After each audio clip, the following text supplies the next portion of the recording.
Ya, ada yang memperlekehkan usaha Malaysia dalam hari-hari terakhir. Pengerusi ASEAN memanggil mesyuarat Menteri Luar ASEAN di Kuala Lumpur pada Isnin lepas untuk meleraikan isu Thailand dan juga Kemboja.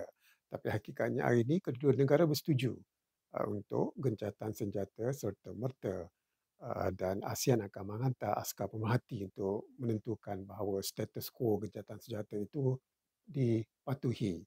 Dan ini adalah setelah 3 hari berbincang jawatankuasa bersama dalam hal persempadan antara Thailand dan juga Kemboja. Itu yang ketetapan yang dikeluarkan oleh Menteri Luar. Tapi kali ini berbeza dengan KL Peace Accord yang terajui oleh Amerika Syarikat. Kali ini Ahad besok kedua Menteri Luar Thailand, Kemboja akan ke Beijing untuk bertemu dengan Menteri Luar Wang Yi, China. Jadi ini berbezanya. KL Peace Accord dah runtuh, tak ada dah benda dah. Kerana ya walaupun diyakini oleh Amerika Syarikat, kedua-dua negara yang bertelingkah tak nak sangat ikut. Tapi kali ini Beijing pula. Kita tengok mana yang lebih berpengaruh antara Beijing dan juga Amerika Syarikat.